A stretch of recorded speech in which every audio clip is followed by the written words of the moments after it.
अस्सलामुअलैकुम। मैं हूं सरफ़राज़। उम्मीद करता हूं कि आप सब खैरियत से होंगे, ठीक ठाक होंगे। आज की वीडियो में हम बात करेंगे लाइफ़ एक्सपेक्टेंसी के ऊपर। लाइफ़ एक्सपेक्टेंसी एक ऐसी टर्म है जो कि यकीनन आप सब ने ज़रूर सुनी होगी, लेकिन इसके बारे में हम कभी कभार ही सोचते हैं।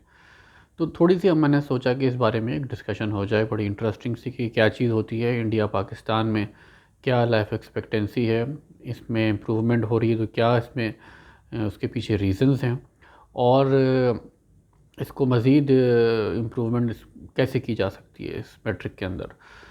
तो जी, लाइफ एक्सपेक्टेंसी एक ऐसी टर्म है जो कि हम आम तौर पे एसोसिएट करते हैं इस चीज़ से कि किसी मुल्क में हेल्थ केयर फैसिलिटीज़ कैसी हैं। ये ज़रा हमने थोड़ा लंबा जंप मार दिया। पहले शुरू करते हैं कि लाइफ एक्सपेक्टेंसी है क्या। लाइफ एक्सपेक्टेंसी कहते हैं कि जी इतने साल जो है ना, एक किसी भी टाइम पीरियड के अंदर एक ऑन एन एवरेज एक शख्स ज़िंदा रह सकता है किसी पर्टिकुलर मुल्क में। मिसाल के तौर पर अगर आप ये कहें कि आजकल पाकिस्तान में लाइफ एक्सपेक्टेंसी 67 ईयर्स है, तो इसका मतलब ये होता है कि आजकल के दौर में पाकिस्तान में कोई भी शख्स ऑन एन एवरेज 67 ईयर्स तक ज़िंदा रह सकता है।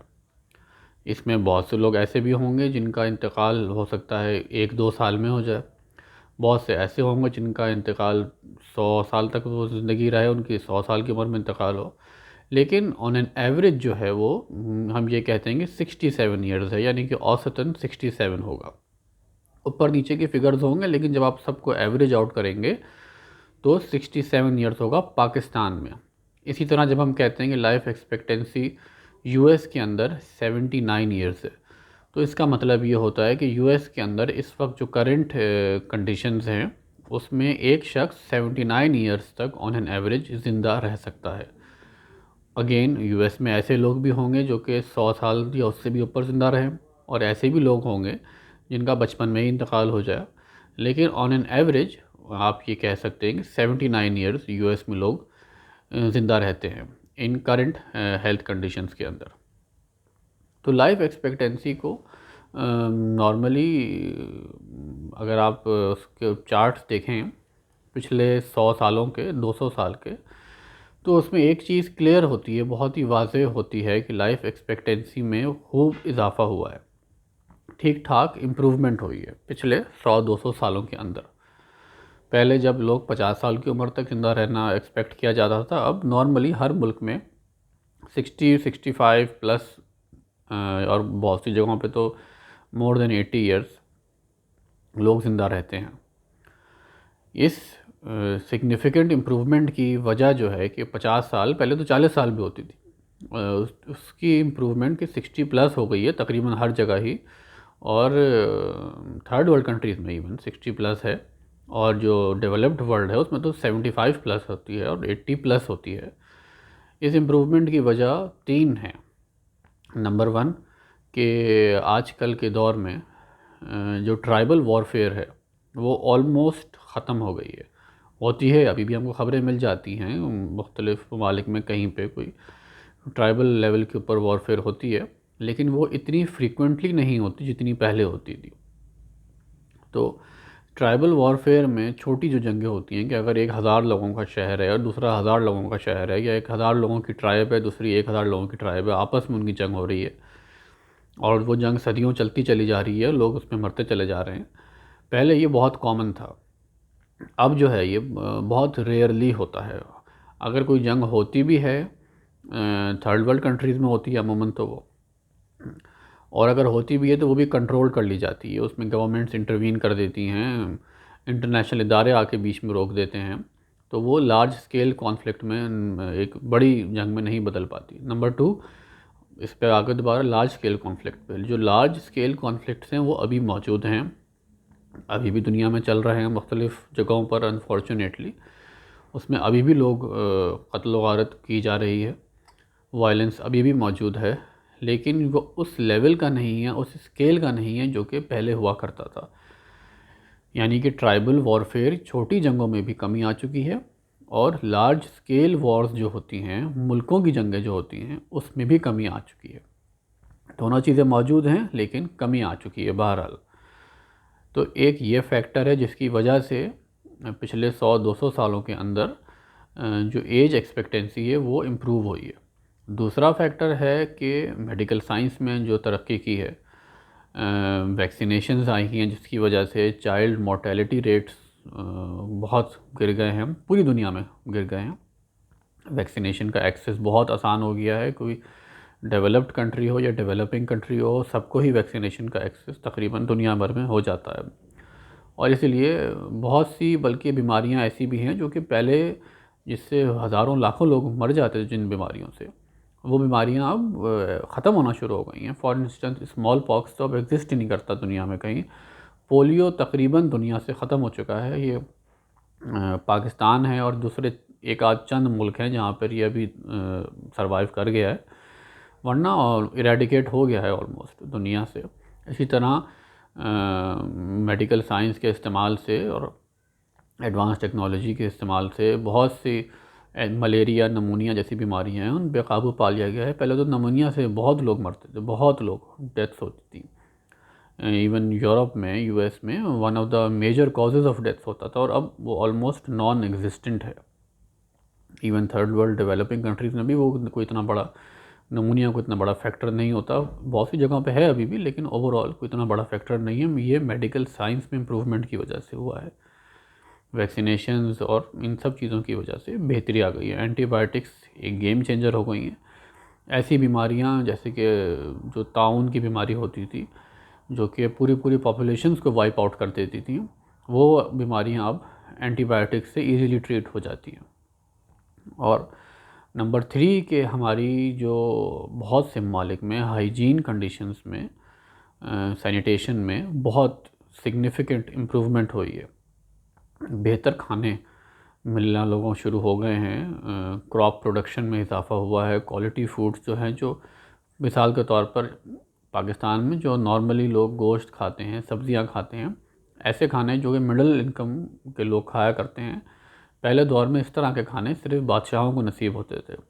कबाब, पराठे जो हैं, ये नॉर्मली आम लोगों के बस के खाने नहीं होते थे, ये एलीट क्लास के खाने होते थे 100-200 साल पहले। अब ये खाने सबको ही मुयस्सर हैं, तमाम एटलीस्ट जो मिडिल इनकम लोग हैं सारे, उनको तो ईज़िली अवेलेबल हैं ये। इसी तरह जो क्रॉप्स हैं वो बेहतर क्वालिटी की आ चुकी हैं। सैनिटेशन में, क्लीन ड्रिंकिंग वाटर में, इन चीज़ों में बहुत सिग्निफिकेंट इम्प्रूवमेंट आई है। इन 3 फैक्टर्स की वजह से नंबर 1 जो वॉरफेयर में कमी है, नंबर 2 मेडिकल साइंस में इम्प्रूवमेंट, और नंबर 3 हेल्थ, हाइजीन और न्यूट्रिशियस फूड में जो इम्प्रूवमेंट हुई है। इन तीनों चीज़ों की वजह से हमारी लाइफ एक्सपेक्टेंसी जो है वो सिग्निफिकेंटली इम्प्रूव हुई है। लेकिन लाइफ एक्सपेक्टेंसी हर मुल्क में आपको अगर आप देखें तो आपको बहुत वाज़ेह फ़र्क पता चलेगा अभी भी। मिसाल के तौर पे पाकिस्तान में लाइफ एक्सपेक्टेंसी 67 ईयर्स होती है, बल्कि कुछ ममालिक हैं जिधर अभी भी 50 ईयर्स के अराउंड लाइफ एक्सपेक्टेंसी है। उसमें जैसे साउथ सूडान है और इस तरह के कुछ अफ्रीका के ममालिक हैं जहाँ पे 50 ईयर्स के अराउंड लाइफ एक्सपेक्टेंसी है, 55-57 ईयर्स इस तरह की है उनको। उसके बाद एक आप मज़ीद ऊपर आते हैं, कुछ थर्ड वर्ल्ड और डेवलपिंग कंट्रीज़ हैं जहाँ पे कुछ हाई 60s लो 70s के अराउंड आपको लाइफ एक्सपेक्टेंसी मिलती है, जिसमें इंडिया और पाकिस्तान दोनों आते हैं। जहाँ पर इन जगहों पे हेल्थ केयर फैसिलिटीज़ में, कंडीशंस में पिछले 50 सालों में, पिछले बल्कि 70-80 ईयर्स में काफ़ी इम्प्रूवमेंट आई है। एक्सेस टू हेल्थ केयर अच्छा हुआ है, मेडिकल कंडीशंस अच्छी हुई हैं, लोगों की खुराक बेहतर हुई है, लेकिन वो अभी भी डेवलप्ड कंट्रीज़ से बहुत पीछे हैं। तो इंडिया, पाकिस्तान इस तरह की कंट्रीज़ में अभी high 60s to low 70s की रेंज में लाइफ एक्सपेक्टेंसी है। फिर आप उससे ऊपर चले जाते हैं तो आपको सऊदी अरब और यूएसए जैसे ममालिक मिल जाते हैं जहाँ पे हाई 70s की रेंज में लाइफ एक्सपेक्टेंसी है। 78, 79, 77 इस रेंज में आपको लाइफ एक्सपेक्टेंसी मिल जाती है। वहाँ पे हेल्थ केयर सर्विसेज बहुत अच्छी हैं, बहुत बेहतर हैं। और लेकिन बहरहाल कुछ गैप्स भी हैं। फॉर इंस्टेंस यूएस में जो पता होता है अमूमन लोगों की यूनिवर्सल हेल्थ केयर नहीं होती, इवन दो दुनिया का अमीर तरीन मुल्क है, लेकिन वहाँ पे यूनिवर्सल हेल्थ केयर नहीं है। इसी तरह बहुत से ऐसे ममालिक हैं जो कि डेवलप्ड हैं, अमीर ममालिक हैं, लेकिन वहाँ पे ईटिंग हैबिट्स बहुत ख़राब होती हैं, एक लाइफस्टाइल की हैबिट्स हैं बहुत ख़राब होती हैं, जिसकी वजह से डायबिटीज़ और हार्ट के डिजीज़ बहुत कॉमन हो जाते हैं। इसलिए लाइफ एक्सपेक्टेंसी लो हो जाती है। और नंबर टॉप पे जो कंट्रीज़ हैं उसके बाद वो 80 प्लस लाइफ एक्सपेक्टेंसी वाले हैं, जिसमें जापान है, जिसमें स्विट्ज़रलैंड है, जिसमें ऑस्ट्रेलिया है, जिसमें यूरोपियन कंट्रीज़ हैं दूसरे, जिसमें साउथ कोरिया है। इन ममालिक में 80 प्लस लाइफ एक्सपेक्टेंसी, 80, 82, 83, 84, 85 या उससे भी ज़्यादा, और उन हांगकॉन्ग भी है उसमें। इन तमाम ममालिक में मेजर रीज़न ये है कि हेल्थ केयर फैसिलिटीज़ बहुत ज़बरदस्त हैं और सबके पास एक्सेस है। खाने पीने की जो फूड न्यूट्रिशन है बहुत अच्छी है, health and hygiene conditions first class हैं, जिसकी वजह से लाइफ एक्सपेक्टेंसी इतनी यहाँ पे ज़्यादा है। तो अगर आप ओवरऑल इन कंट्रीज़ को देखें, इनमें डिवीज़न करें, तो लाइफ एक्सपेक्टेंसी एक ऐसा मैट्रिक है जिससे आपको उस मुल्क की हेल्थ केयर कंडीशंस का एक स्नैपशॉट मिल जाता है। परफेक्ट स्नैपशॉट नहीं होता ये, ठीक है, लेकिन बहरहाल एक आपको पिक्चर मिल जाती है। परफेक्ट स्नैपशॉट अब क्या होता है जी? परफेक्शन के लिए तो आप जितना आप ज़्यादा डेटा जमा करते जाएं, जितनी रिसर्च करते जाएं, उतनी आपको बेहतर चीज़ें मिलना शुरू हो जाती हैं। मिसाल के तौर पे बहुत साइंसदानों को ये कहना है कि ये लाइफ एक्सपेक्टेंसी ऐसे ही अंधाधुंध नहीं लिख देना चाहिए, बल्कि इसमें से ईयर्स स्पेंट इन इलनेस या डिजीज़ में, यानी कि जो बीमारी में जितने साल जिस मुल्क ने गुजारे हैं, जितने वहाँ की आबादी ने, वो माइनस कर देने चाहिए। अगर आप ये माइनस करते हैं तो हो सकता है हमको ऐसी फिगर्स मिलें जो कि तमाम लाइफ एक्सपेक्टेंसी की एक्सपेक्टेशंस जो हैं, जो परसेप्शन है, उसको चेंज कर दें। वजह उसकी ये है कि यूनाइटेड स्टेट्स के अंदर, यूएस के अंदर जो ईयर्स स्पेंट इन डिजीज़ हैं वो सबसे ज़्यादा हैं दुनिया में। हैरान कुन बात ये है, वहाँ पे अमूमी तौर पे 12 साल जो लोग हैं वो अपनी ज़िंदगी के बीमारी में गुजार देते हैं। और वहाँ पर जो मसल और स्केलेटन से, जो मस्को स्केलेटन डिजीज़ जिनको कहते हैं, वो बहुत ज़्यादा प्रिवेलेंट हैं। और health care, universal health care तो नहीं है, तो बहुत से लोग बीमारी को बर्दाश्त करते हैं, कैरी करते हैं। और डायबिटीज़ और वो प्रॉब्लम्स हैं जो लाइफस्टाइल के डिजीज़ हैं। तो वहाँ पे हैरान कुन बात यह है कि अराउंड 12 ईयर्स, अभी रिसेंट रिसर्च ने साबित किया है कि 12 ईयर्स लोग इलनेस में स्पेंड कर देते हैं। अगर आप 12 ईयर्स को माइनस कर दें वहाँ की लाइफ एक्सपेक्टेंसी, तो फिर यूएस की 60s में आ जाती है लाइफ एक्सपेक्टेंसी, 60 ईयर्स की रेंज में आ जाती है। आपको दूसरे ऐसे अफ्रीकन कंट्रीज़ भी मिल जाएंगे जहाँ पर लाइफ एक्सपेक्टेंसी फ़िगर ऑलरेडी बहुत लो है, 60 ईयर्स में रेंज में है, उधर लो 60s में आएगी, सॉरी, हाँ जी, लो 60s में। लेकिन वहाँ पे जो ईयर्स स्पेंट इन डिजीज़ होते हैं वो 3 से 4 साल होते हैं बस।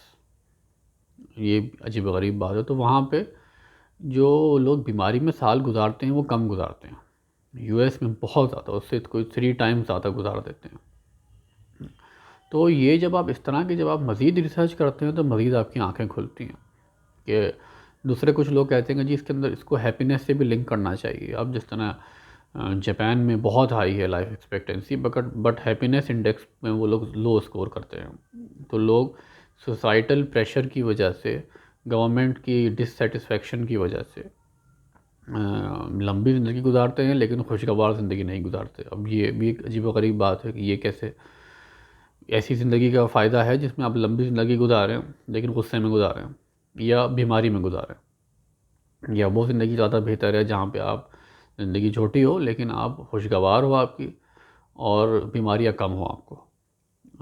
तो इसमें परफेक्शन आना तो बहुत मुश्किल है, लेकिन उस तरफ जाना ज़रूर चाहिए। और जितनी ज़्यादा हम रिसर्च पढ़ते हैं, जितनी ज़्यादा रिसर्च होती है, उतनी ज़्यादा हमारी आंखें खुलती हैं और उतना ज़्यादा हमें ये पता चलता है कि किस तरफ, किस डायरेक्शन में, किस मुल्क को जाना चाहिए। वहाँ के पॉलिसी मेकर्स को इस रिसर्च से आइडिया होता है कि हमें किस डायरेक्शन में जाना चाहिए, कहाँ पर इम्प्रूवमेंट की ज़रूरत है, कहाँ पर हम लैग कर रहे हैं, वहाँ पे हम बेहतरी की गुंजाइश है। तो आज की वीडियो में बस इतना ही। काफ़ी लंबी वीडियो हो गई और इतना छोटा सा बेसिक टॉपिक है लाइफ एक्सपेक्टेंसी, उसके ऊपर हमने 15 मिनट गुजार दिए कोई। आप सबका देखने का बहुत बहुत शुक्रिया। जिन लोगों ने सब्सक्राइब किया है उन सबका ख़ास तौर पर शुक्रिया, और जो देख रहे हैं आप भी प्लीज़ सब्सक्राइब करें, लाइक करें, शेयर करें। इसी तरह की वीडियोस आगे भी आती रहेंगी। हम इन्हीं टॉपिक्स पे बात करते हैं जिन टॉपिक्स पे नॉर्मली पब्लिक डिस्कोर्स में बात नहीं की जाती। ज़रा एक चीज़ों में इंटरेस्ट हो, शऊर हो, हम नॉलेज में हमारे इजाफ़ा हो, यही इस चैनल का मकसद है। आप सबका देखने का बहुत बहुत शुक्रिया। अल्लाह हाफ़िज़।